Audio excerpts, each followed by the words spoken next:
ఏది అయినా ట్రై చెయ్యి ఆచి చికెన్ మసాలా. ఆచి చికెన్ మసాలా. పేదవారికి అన్యాయం చేస్తూ పెద్దవారికి మద్దతు పలుకుతున్నటువంటి కాంగ్రెస్ ప్రభుత్వం యొక్క భూ దోపిడీ గురించి తెలంగాణ ప్రజలకు తెలియజేయడానికి ప్రెస్ మీట్ పెట్టడం జరిగింది. ప్రత్యేకించి 1,00,000 కోట్ల భూమిని, ప్రభుత్వ భూమిని అప్పనంగా పెద్దవాళ్లకు ఈ కాంగ్రెస్ ప్రభుత్వం, రేవంత్ రెడ్డి సర్కారు అప్పచెప్తా ఉందని చెప్పి నేను సాక్ష్యాధారాలతో సహా మీకు సీరియల్ వైజ్ చెప్తా ఉంటాను. అందులో ఒక చిన్న పాయ హైడ్రాన్ అడ్డం పెట్టుకొని చేస్తున్నటువంటి దోపిడీ గురించి ఈరోజు చెప్పి, తర్వాత కంటిన్యూస్గా ఈ యొక్క భూదందా ఎట్లా నడుస్తుంది, ఈ భూదందాని మరి ఈ భూదందాని ఈ భూదందాని ఎవరెవరు చేస్తున్నారు, అధికారాన్ని అడ్డం పెట్టుకొని ప్రభుత్వ పెద్దలు, ముఖ్యమంత్రి గారి కుటుంబ సభ్యులు, అదేవిధంగా కాంగ్రెస్ పార్టీ ఎమ్మెల్యేలు, మంత్రులు, ఎంపీలు ఏ విధంగా ఈ భూదందా వెనుక ఉన్నారనేటటువంటిది కంప్లీట్గా విత్ ప్రూఫ్స్ కూడా తెలంగాణ ప్రజలకు నేను చెప్తాను. ఇంకొక మాట నేను చెప్పేది, ఇవాళ జరుగుతున్నటువంటి భూదందాను చూస్తూ ఊరుకునేటటువంటి వాళ్ళు ఇన్ని రోజులు, కానీ ఎప్పుడైతే తెలంగాణ రక్షణ సేన ఏర్పడ్డదో, తెలంగాణ యొక్క వనరులను కాపాడడం, తెలంగాణ యొక్క సంస్కృతిని కాపాడడం, తెలంగాణ యొక్క అస్తిత్వాన్ని కాపాడడమే ప్రధాన ఎజెండాగా మేము ఉన్నాం. కాబట్టి ఖచ్చితంగా ఈ ప్రభుత్వ భూములను ఎంతకంటే అంతవరకు పోయి, అవసరమైతే భూ పోరాటాలు, అవసరం అనుకుంటే లీగల్గా సుప్రీంకోర్టు దాకా కూడా పోయి ఈ భూములను ప్రభుత్వ పెద్దల కొరల నుంచి ఖచ్చితంగా కాపాడి తెలంగాణ ముందు తరాల వాళ్ళ కోసం ఉంచుతాం. ఎందుకంటే ఇవాళ మీరు ఈ ప్రభుత్వ వైఖరి చూసినట్టయితే కంప్లీట్గా ఎక్కడ అప్పులు దొరుకుతలేవని చెప్పి ఉన్న భూములన్నింటినీ కూడా అమ్ముకుంటూ హెచ్ఎండిఏ లేఅవుట్ల కింద, అనేక లేఅవుట్ల కింద ఉన్న భూములన్నీ కూడా అమ్ముకుంటూ ఉన్నారు. ఇంకొక పక్క ఏం చేస్తున్నారు, నిన్న రాత్రి కూడా హైడ్రా పోయి మన కూకట్పల్లిలో మంజిరా మాల్ వెనకాల పేదల కాలనీలో అవి ఖాళీ చేయించి అవి కూడా అమ్ముదామనేటటువంటి ప్రయత్నం చేస్తున్నారు. ఇక్కడ అమ్ముకుంటూ పోతే మరి మన భవిష్యత్తు తెలంగాణ అవసరాల కోసం ఎట్లా అనేటటువంటి విషయాన్ని దయచేసి మనం గమనించాలి. కాబట్టి ఇట్లా భూములు అమ్మడానికి, అదేవిధంగా అప్పనంగా ప్రభుత్వ భూములు పెద్దలకు అప్పచెప్పడానికి కూడా మేము తీవ్రంగా వ్యతిరేకంగా ఉన్నాం. తెలంగాణ రక్షణ సమితి తరఫున ప్రభుత్వానికి హెచ్చరిక చేస్తూ ఉన్నాం. మీ భూదందా అంతా కూడా బయట పెడతాం. మీరు ప్రభుత్వ భూమిని అప్పగించేటటువంటి పనులు దయచేసి మానుకోవాలి. మేము ఈ మధ్యలో ఆ శ్రీ ఆదిత్య అనే బిల్డింగ్ దగ్గర పోయి ధర్నా చేసినప్పుడు హైదరాబాద్లు ఉల్టా మా మీదనే దాడి చేసే ప్రయత్నం చేసిండు. ఆ తర్వాత మేము సాక్ష్యాధారాలతో సహా తిప్పికొట్టినాం. అప్పటి నుండి ఇప్పటి వరకు శ్రీ ఆదిత్యని అయితే వాళ్ళు టచ్ చేయలేదు. ఎందుకంటే దాని వెనుక ఇప్పుడు ప్రస్తుతం ఉన్నటువంటి ఒక ఎంపీ గారు ఉన్నారు. ఆ ఎంపీ గారికి ఇక్కడే కాదు ఇంకా అనేక చోట్ల కూడా ప్రభుత్వం సహకారం అందించింది. కాబట్టి ఆ శ్రీ ఆదిత్య అనేటటువంటి దాని వైపు వెళ్ళలేదు. కానీ నేను మళ్ళీ ప్రభుత్వానికి ఛాలెంజ్ చేసి చెప్తున్నాను, మీరు తక్షణమే హైడ్రా వెళ్ళి అక్కడ శ్రీ ఆదిత్య పనులు ఆపాలి. అది మూసి మీద మరకలాగా ఉంది, హైదరాబాద్ మీద మరకలాగా ఉంది. మొత్తం రివర్ బెడ్లోనే ఆ ప్రాజెక్టు కడుతున్నారు. కాబట్టి ఖచ్చితంగా దాన్ని ఆపాలి. దాంతోపాటు ఇవాళ నేను, ఎందుకంటే అది ఆపమన్న క్రమంలో రకరకాలుగా హైడ్రా మాట్లాడింది. మేము ఈ గత 4-5 రోజులుగా ఏం జరుగుతుందంటే, హైడ్రా ఇంత భూమి కాపాడింది, అంత భూమి కాపాడిందని రోజు హెడ్లైన్స్లో వస్తుంది. కాబట్టి ఎట్లా సెలెక్టివ్గా పెద్దవాళ్ళని వదిలేసి పేదవాళ్ళ మీద పడుతుంది సర్కార్ అని ప్రూవ్ చేయడానికే నేను ఇది 2021 ఇమేజ్ అండి. ఇది 2021 ఇమేజ్. ఇది ప్రేమావతిపేట పెద్ద చెరువు అంటారు దీన్ని. ప్రేమావతిపేట పెద్ద చెరువు 2021లో మంచిగా ఉంది, చెరువు నిండుగా ఉంది, చుట్టూ పచ్చదనం ఉంది, అక్కడ ఇబ్బంది ఏం లేదు.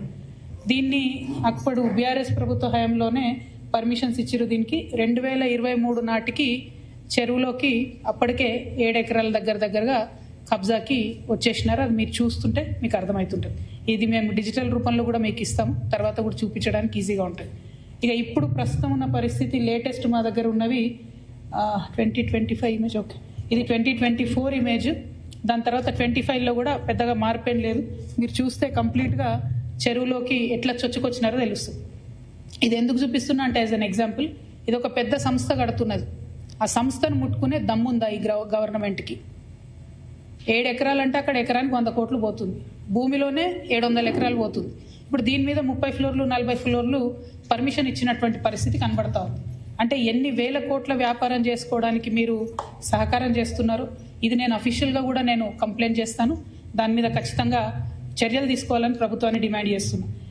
ఈ భూమిలో ఓన్లీ హైడ్రాదే కాదు, చెరువు కబ్జానే కాదు, మొత్తం పాత ఊరి నక్ష ఏదైతే ఉందో దాన్ని మొత్తం మార్చేసి ఒక 8-9 రకాల రెవెన్యూకి సంబంధించినటువంటి తప్పులున్నా కూడా ప్రభుత్వం చూసి చూడనట్టుగా ఉంది. ఇవన్నిటిని కూడా పెట్టుకొని మేము తప్పకుండా చెప్పడం జరుగుతుంది.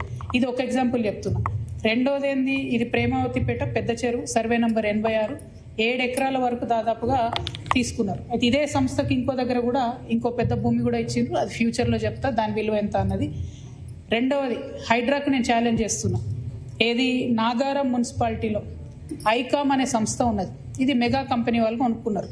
ఆయుధాలు తయారీ చేస్తారు అక్కడ. ఇప్పుడు కేంద్ర ప్రభుత్వ పర్మిషన్ వచ్చింది, బాంబుల తయారు కూడా అక్కడ చేస్తూ ఉన్నారు. గమ్మత్ ఏంటంటే ఆ నాగారం మున్సిపాలిటీ మొత్తం మున్సిపల్ చైర్మన్, కౌన్సిలర్లు అందరు కలిసి మున్సిపాలిటీలో తీర్మానం చేసిండ్రు. ఈ సంస్థ మా దగ్గర ఉండేటటువంటి 2 చెరువులు, మేడిబావి, జాలుబావి అని 2 చిన్న చెరువులు ఉంటాయి. ఆ 2 చెరువులలో ఈ సంస్థ 5 ఎకరాలు కబ్జా చేసిందని మున్సిపాలిటీలో తీర్మానం అవుతుంది. ఇరిగేషన్ ఆఫీసర్లు పోయి ఎంక్వైరీ చేస్తారు, అన్ని పేపర్లలో వస్తుంది. కానీ చర్యలు మాత్రం ఇప్పటివరకు తీసుకోలేదు. నేను మళ్ళీ అడుగుతున్న హైడ్రాని, మీకు మెగా మీద చర్యలు తీసుకునే ధైర్యం ఉందా? దీని సర్వే నంబర్ 59, నాగారం మున్సిపాలిటీ, ఐకామ్ అనేటటువంటి ఆయుధాలు బాంబులు తయారు చేసే సంస్థ రోడ్డు కబ్జా పెట్టింది, పార్కు కబ్జా పెట్టింది, చెరువులకు కూడా సగం వచ్చేసినటువంటి పరిస్థితి. మొత్తం యావత్ మున్సిపాలిటీ కంప్లైంట్ చేస్తే కూడా ఇంతవరకు చర్యలు తీసుకుంటలేరు. ఇది రెండవది. ఇక మూడవది, పవన్ కళ్యాణ్ గారు ఒక 10 ఎకరాలు శిఖం భూమిని ఆయన అప్పుడు తెలంగాణ వచ్చిందన్నటువంటి దుఃఖంలో ఉన్నాడు పాపం. 2014లో 11 రోజులు అన్నం తినలేదు, బాగా బాధపడుకుంటా ఏడ్చుకుంటా తెలంగాణలో ఒక 10 ఎకరాల శిఖం భూమిని ఆయన కొనుక్కున్నాడు. అప్పుడు కొనుక్కున్న తర్వాత ఏమైంది, ఆ కొనుక్కునే కన్నా ముందే చాలా చెరువులకు జనరల్గా ఫైనల్ చేసి మ్యాక్సిమం ఫ్లడ్ లెవెల్ అది డిసైడ్ చేయరు. కానీ ఈ పర్టికులర్ చెరువు పవన్ కళ్యాణ్ గారు ల్యాండ్ కొనుక్కున్నది కోడికుంట అనే చెరువు, సర్వే నంబర్ 706. దీంట్లో మొత్తం ఫైనల్ నోటిఫికేషన్ వచ్చింది. ఏ 10 ఎకరాలు అయితే ఆయన కొనుక్కున్నాడో అది శిఖం భూమి అని ఫైనల్ నోటిఫికేషన్లో ఇరిగేషన్ డిపార్ట్మెంట్ చెప్పి ఉన్నది. పవన్ కళ్యాణ్ గారు నిన్న మాట్లాడుకుంటే ఏమన్నారంటే, నా తప్పు ఉంటే అది శిఖం భూమి అయితే ప్రభుత్వానికి ఇచ్చేస్తామన్నారు. అయితే ఈయన రిజిస్ట్రేషన్ చేసుకునేటప్పుడు ఎన్ని తప్పులు దొరికాయంటే, అందులో ఓన్లీ 3 ఎకరాలే శిఖము, మిగతా 7 ఎకరాలు మాగాని అని రాసింది. కానీ అది తప్పు. ఖచ్చితంగా రికార్డ్స్లో ఉంది. నేను ప్రభుత్వాన్ని డిమాండ్ చేస్తూ ఉన్నాను. ఇరిగేషన్ రికార్డులో 10 acres శిఖం భూమి అని ఉన్నది. ఆ కాయిదాలు మా దగ్గర ఉన్నాయి. కానీ ప్రభుత్వం దగ్గర ఆల్రెడీ డేటా ఉంటుంది కాబట్టి మీరు చర్యలు తీసుకోవాలని డిమాండ్ చేస్తున్నాను. పవన్ కళ్యాణ్ గారు నేను అడిగేది ఏంటంటే, మీరు వాపస్ ఇస్తా అన్నారు కదా, వాపస్ ఇచ్చేసేయండి. మామూలు రైతుల దగ్గర తీసుకున్నప్పుడు కాంపెన్సేషన్ ఎట్లా ఇస్తారో గవర్నమెంట్, మీకు కూడా ఏ టీడీఆర్ ఏ పైసలు ఇస్తారు, అర్జెంటుగా వాపస్ ఇచ్చేసేయండి. మీరు కంచె వేసిండ్రు, ముందు ఆ కంచె తొలగించండి. శిఖం భూమిలో కూడా కంచె వేయడానికి ఉండదు. మీరు మట్టేసిండ్రు, ఆడ గోవులకు వాటికి వీటికి గ్రాసం వేస్తున్నా అని చెప్పారు. మట్టేసిండ్రు, ఆ మట్టి మొత్తం చెరువులో వేసిరు కాబట్టి అది కూడా తొలగించాలి. తక్షణమే మీరు వాపస్ ఇవ్వాలని చెప్పి నేను పవన్ కళ్యాణ్ గారిని డిమాండ్ చేస్తున్నాను. At the same time Pawan Kalyan గారు ఏమంటాడు, అనేకమైన మాటలు అన్నాడు. తెలంగాణ వాదులు ప్రాంతీయవాదం అంటే ఉగ్రవాదం అన్నాడు. అనుకుంటా నేను గద్దరన్నకు కారు కొనిచ్చిన అన్నాడు. అంటే మీరు మా కళాకారులను ఎందుకు అవమానపరుస్తారు? ఒక పక్కనేమో ప్రొఫెసర్ నాగేశ్వర్ మాట్లాడితే ఆయన మీదకి వస్తారు, మేధావుల మీదకి. ఇంకో పక్క కళాకారులు. అసలు మీరు కూడా కళాకారుడే కదా, మీరు సినిమా యాక్టరే కదా. మీరు సినిమా యాక్టర్గా మీకు ఎట్లా వస్తుంది జీవనాధారం? ఏ సినిమాకైనా హయ్యెస్ట్ ఇన్కమ్ నైజాం నుంచే వస్తుంది. అంటే మా తెలంగాణ బిడ్డలు చూసే టికెట్లతోనే మీ సినిమాలు నడుస్తాయి. హయ్యెస్ట్ ఇన్కమ్ నైజామే, హయ్యెస్ట్ కలెక్షన్స్. అంటే మీరు కొనుక్కున్న ప్రతి కారులో మా తెలంగాణ బిడ్డలు కొన్న టికెట్ పైసలు ఉన్నాయి. మీరు కొనుక్కున్న ప్రతి భూమిలో మా తెలంగాణ బిడ్డలు కొన్న టికెట్ పైసలు. మీరు మా గద్దరాన్ని పట్టుకొని నేను కారు కొనిచ్చినానని ఆయన చనిపోయాడు. మీరు కొనిచ్చిరో కొనియలేదో అవి ఎవరు తెలియదు. కానీ జనరల్గా ఏమంటారంటే, మనం ఒక మంచి పొజిషన్లో ఉన్నప్పుడు కుడి చేత్తోని దానం చేస్తే ఎడమ చేతికి తెలియదు అంటారు. అప్పుడెప్పుడో కారు కొనిచ్చి గప్పాలు కొట్టుకునేది మీరు కొంటే కొన్నారు కావచ్చు, పెద్ద ముచ్చటేముంది. ఆయన ఎన్ని ఫోక్ ట్యూన్స్ దొంగతనాలు చేసి మీరు సినిమా పాటలు పెట్టుకుంటలేరు. ఇచ్చిర్రా ఎప్పుడన్నా రాయల్టీ మీరు ఫోక్ ఆర్టిస్టులకి? ఎప్పుడన్నా ఫోక్ ఆర్టిస్టులను ఆదుకున్నారా? చిన్న నిర్మాతలను ఆదుకున్నారా? పక్క రాష్ట్రాల్లో ఎట్లా చేస్తారు, తమిళనాడులో అక్కడిక్కడ వాళ్ళందరూ. నేను ఎందుకు ఈ మాట చెప్తా ఉన్నా అంటే, మీరు ఒకటంటే మేము 100 అనాల్సి వస్తుంది.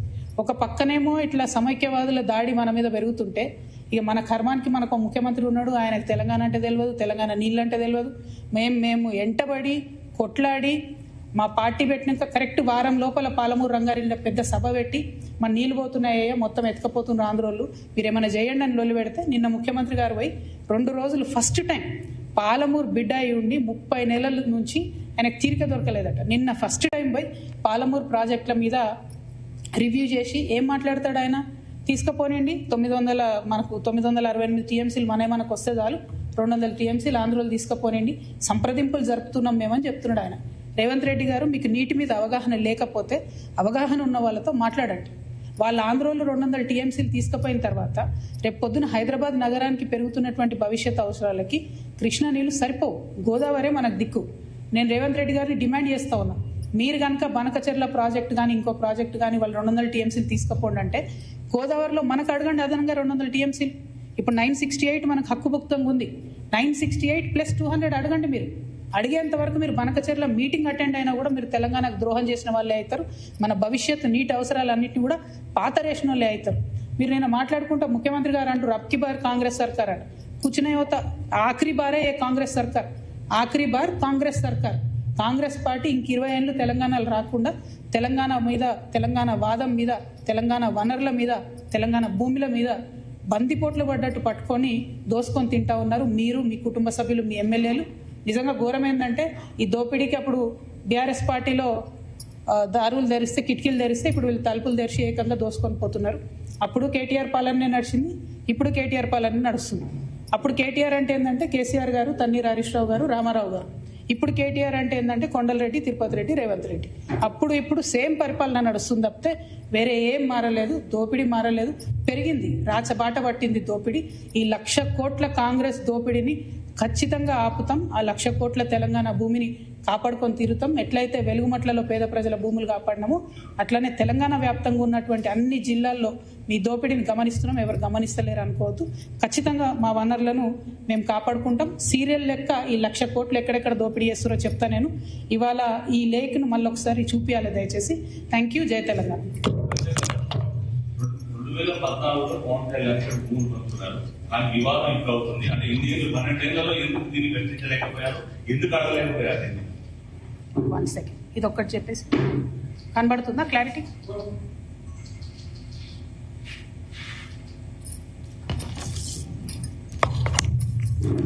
పవన్ కళ్యాణ్ కానీ ఎవరు కానీ భూములు కొనుక్కున్నా, అది రిజిస్ట్రేషన్ చేసుకున్నా, వాటి ఫైనల్ డీటెయిల్స్ తెలిసేంత వరకు మీకు తెలిసి నేను ఎక్కువ మాట్లాడను. నేను ఈ వివాదం వచ్చిన తర్వాత పర్టికులర్లీ పవన్ కళ్యాణ్ భూమి గురించి వాస్తవానికి నేను మాట్లాడలేదు. చాలా మంది తెలంగాణ వాదులు తీసి ఇంటర్నెట్లో పెట్టిన తర్వాత అది ఏంది అని నేను డీటెయిల్గా తీసుకుంటే ఆ డీటెయిల్స్లో వచ్చింది ఏంటి అంటే అన్ని లేక్స్ లాగా కాకుండా ఈ లేక్కి ఫైనలైజేషన్ అయిన తర్వాత వారు కొనుక్కున్న 10 ఎకరాలు కూడా శిఖం భూమి అని తెలుస్తుంది. కాబట్టి ఆయనే అన్నారు కదా శిఖం భూమి అని తెలిస్తే వాపస్ ఇస్తాను, వాపస్ ఇవ్వమని మేము డిమాండ్ చేస్తున్నాం అంతే. ఏమో తెలంగాణ బరాబర్ మా జాగిరే కదా, తెలంగాణ ప్రజల జాగిరే కదా. పవన్ కళ్యాణ్ జాగిర్ అయితే కాదు కదా, పవన్ కళ్యాణ్ వాళ్ళ ఫాదర్ జాగిర్ కాదు కదా, మా జాగిరే కదా. మేము కదా కొట్లాడింది తెలంగాణ కోసం. ఇట్లాంటి వాళ్ళందరినీ ఎదిరించి కొట్లాడినాం కదా. పవన్ కళ్యాణ్ అయితేంది, వాళ్ళ అన్న అయితేంది, మొత్తం వాళ్ళ ఆంధ్ర సంతతంతా వచ్చి కొట్లాడితే కూడా తెలంగాణ బిడ్డరు ఏదో చిన్న చీమలైన పెద్ద పామును బట్టి సంపుతాయన్నట్టుగా అంత పెద్ద ఆంధ్ర విషకూరల నుంచి తెలంగాణను బయటికి తెచ్చుకున్నాం కదా.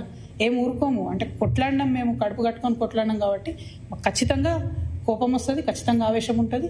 ఇక్కడ మీరు వచ్చి రాజకీయాలు చేస్తామంటే మాత్రం ప్రజలు ఓడిస్తారు ఖచ్చితంగా. ఇప్పుడు రాజ్యాంగం చెప్పింది కాబట్టి ఎవరైనా ఎక్కడన్నా పోటీ చేయొచ్చు అనేదానికి ఇబ్బంది ఏం లేదు. కానీ నైతికత అనేది ఒకటి ఉంటుంది. మీ వల్లనే సావగొట్టబడి, మా వనరులు దోచుకోబడి, మా సంస్కృతి మరుగున పడిపోయి, మేము ఇబ్బంది పడి 1200 మంది అమరవీరులు చచ్చిపోతే నువ్వు ఇక్కడ వచ్చి రాజకీయం చేస్తా అంటే మరి మేము తెచ్చుకునేది ఎందుకు తెలంగాణ? మేము చూసుకుంటే ఎందుకు ఊరుకుంటాం? టెక్నికల్గా నువ్వు 100 పనులు చేయొచ్చు, కానీ మారాలిటీ ఉండదా లైఫ్లో? నైతికత ఉండదా? చాలా పెద్ద నైతిక విలువలు చెప్పేటటువంటి మనిషి వద్దు ముర్రు అంటే ఈ 1 సైడ్ లవ్ ఏంద్రా నాయన, మాకు అర్థమైతే లేదు. వద్దు బాబు, మీ ఆంధ్రాలో మీరేమైనా చూసుకోండి అంటే ఈ గోలేంది, మీద వచ్చి యాసిడ్ వస్తా అన్నట్టు ఈ బలవంతము లవ్ ఏంది నాకు అర్థమైతలేదు. అక్కడ కట్టుకోండి కదా క్యాపిటల్, ఆడ పడవలు వేసుకొని పోయే పరిస్థితి ఉంది, ఆడ కట్టుకోండి. అక్కడ ప్రజలను బాగా చూసుకోండి, అక్కడ ప్రజలకు హెల్ప్ చేయండి, అక్కడ పేద ప్రజలకు పనులు చేయండి. అవన్నీ సైట్ వచ్చి మా మీద పడి ఎందుకు? ఇక్కడ లేరా మా నాయకులు? మస్తు మంది ఉన్నారు కదా. మేమే ఎవరమోరం గెలుస్తాం, మేమే ఎవరమోరం చేసుకుంటాం. మా వాళ్ళు చేయగలిగినంత మేము చేసుకుంటాం, మేము బాగుపడతాం. Thank you.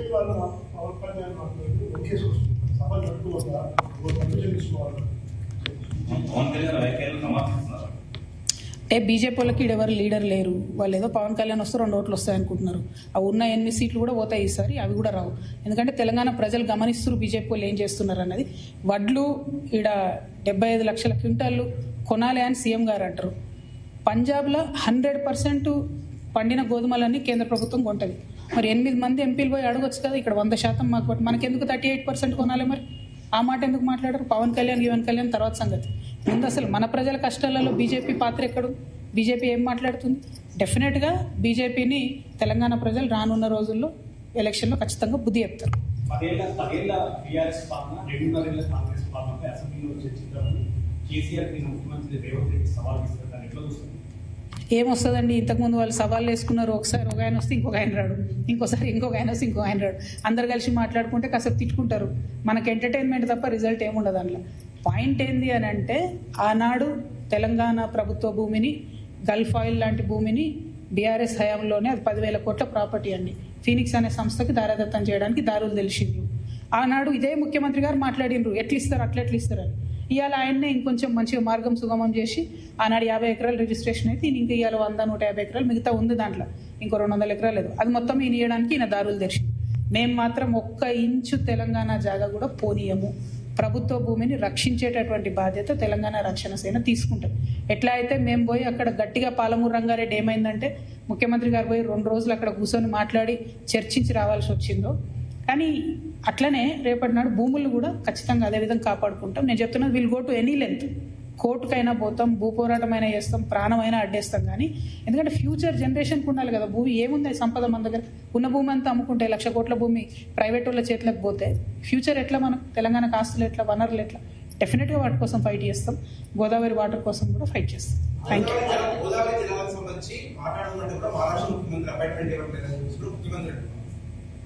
ముఖ్యమంత్రి గారికి నిజంగా చెప్తున్నా కదా, నీటి మీద అవగాహన తక్కువ ఉన్నట్టుంది. వారు పెంచుకుంటే మంచిది. ఎందుకంటే ఆయన ఓపెన్గా ఏం చెప్తున్నాడు, ఈ మహారాష్ట్రనేమో పర్మిషన్ ఇస్తలేదు అంటున్నాడు. అది రాదని తెలుసు ఆయనకు.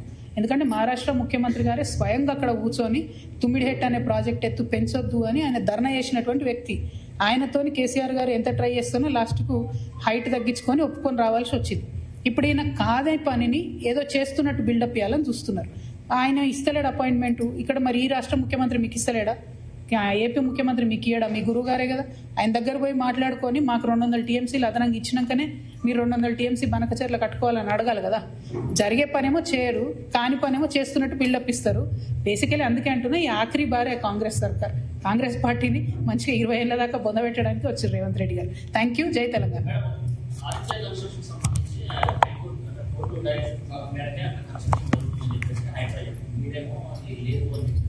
నేను చెప్తున్నా కదబ్బా, హైడ్రా అనేటటువంటిది రేవంత్ రెడ్డి గారి అవినీతి పాయలల్లో చిన్న పాయ మాత్రమే.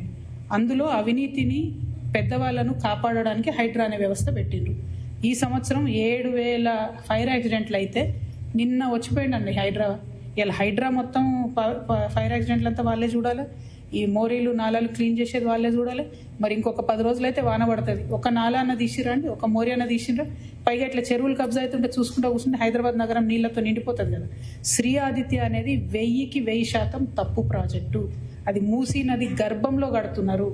మూసీ నది గర్భశోకం ఎవరికి మంచిది కాదు. నేను ప్రభుత్వానికి చెప్తున్నాను, హెచ్చరిక చేస్తున్నాను. శ్రీ ఆదిత్య పనులు ఆపండి.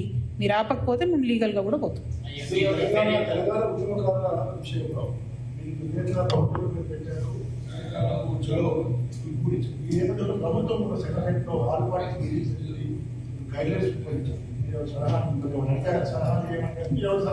మమ్మల్ని ఏం అడగలేదు. ఉద్యమకారుల పక్షాన మేము డిమాండ్ చేస్తాం. తెలియదు మరి ఎందుకు చేయలేదో. మేమైతే రిజిస్టర్డ్ పార్టీయే, ఎందుకు ఇన్వైట్ చేయలేదు అన్నది వాళ్ళ విజ్ఞతకు వదిలేస్తున్నా. అది పెద్ద అంశం కాదు. విషయం ఏంది అని అంటే, మమ్మల్ని పిలవలేదు, సిపిఐ జేఏసీలో ఉన్న సిపిఐని పిలవలేదు, న్యూ డెమోక్రసీని పిలవలేదు. అంటే తెలంగాణ వాదుల పక్షాన మాట్లాడే వాళ్ళని పిలవకుండా వైఎస్ఆర్సీపీని, టీడీపీని, ఏదేదో పార్టీలను పిలుచుకున్నారు. సో వాళ్ళ విజ్ఞతకు వదిలేస్తున్నారు. అది పక్కన పెట్టండి. విషయం ఏంది ఇక్కడ అని అంటే, ఉద్యమకారులకు ఖచ్చితంగా భూమి ఇవ్వాల్సిందే. భూమి ఇవ్వకుంటే ఊరుకోము. నాదర్గుల్లో ఏదైతే 300 ఎకరాల 200 ఎకరాల ల్యాండ్ కబ్జా అయిపోతుందో ప్రైవేట్ వాళ్ళకు, వీళ్ళు వినలేదనుకోండి, ఇలా ఉప్పల్ బగాయిపోతాం. రేపు ఈ ప్రభుత్వ భూములు ఏవైతే పెద్దవాళ్ళకు పంచుతున్నారో ఆ భూములు ఉద్యమకారుల కోసం ఆక్రమించుకోవడం జరుగుతుంది. Thank you. జై తెలంగాణ.